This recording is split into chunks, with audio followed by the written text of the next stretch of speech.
Hello, Whatitis audience. Today we are back with a video that is actually a response to a comment left on the Parasocial agency video, which reads, "What about content that I do not agree with and I watch? Do I still get parasocial agency through differing political opinions or lifestyles I might not agree with?" And I would wager yes. And I'm going to outline today a spectrum of the types of parasocial agency one can engage with when looking at content that you don't actually agree with. Starting off with the worst type. These are your Ben Shapiro destroys SJW type videos.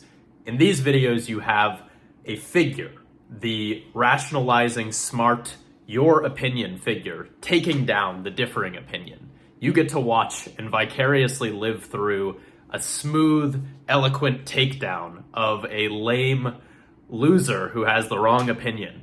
You watch that and you seethe and you're like, yeah, get him. This is exactly what I would say. This is the lowest form of parasocial engagement and simulated agency through a type of content you might not agree with. Getting a little bit closer down the spectrum, we actually have content that's just on its own stuff you wouldn't agree with. Think r/shit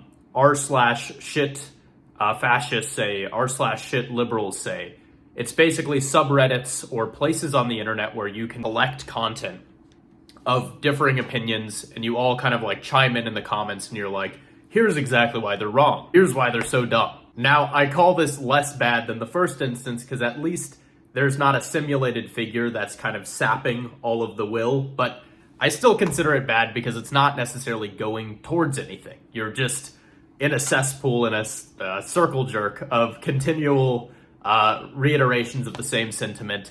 It ultimately doesn't really do anything but feed the fact that you think you have the right opinions about something, and it's not affecting the world in any way. It's just kind of people patting each other on the back. Getting a bit further down the spectrum, we have the third and roughly final version of parasocial agency through content you don't agree with, which is just surfing the web for things that you might not understand, things that you might off the cuff be like, I probably really don't like this, and my worldview differs with this, but you earnestly engage with it. You're willing to read it, and you might get a little bit angry, you might do it for entertainment, or you might honestly walk away at times being like, wow, despite not agreeing with it, I can kind of see where someone's coming from. I myself am guilty of this. I find I spend a lot of time looking at very strange communities online, liking to read the longest text posts and see all of the little intricacies about someone's life.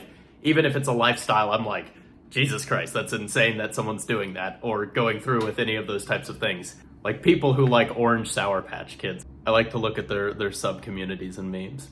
Ultimately, I say all of this with the underlying idea that none of it is really that good. Most online energy spend when you're, thinking and obsessing and talking to yourself over something that you're not actually interacting with in the real world or don't have any means to affect is generally bad for you. And it's generally bad for, one can make the case for it being bad for everybody. The ending piece of advice here, if there's anything to take from it, is go get in an argument with some random person IRL. At least then, there's a way to settle it in old school fisticuffs. At the very least, you'll be affecting the world in a way, not living in the fantasy and circling around, spending energy on things that don't benefit you or really anyone. On the note of the real world, I actually have a real world guest here. We're going to welcome in Mr. Meme Analysis, who has his own take on this version of parasocial agency that I find quite compelling. Hello, this is Meme Analysis, and let's ask the important question, cui bono? Who is profiting off of everybody getting angry? Who wants you to get mad? And I think that the answer lays in a archetype, in a being that I sort of have discovered or talked about on my website, memeanalysis.com, which is the Minotaur. The Minotaur wants you to get mad. It wants you to stay mad, and most importantly, it doesn't want you to do anything about that anger. Both sides of any given conflict, political or ideological, or even just fan bases, like, oh, we like Harry, or we like Zayn, or we like John, we like George.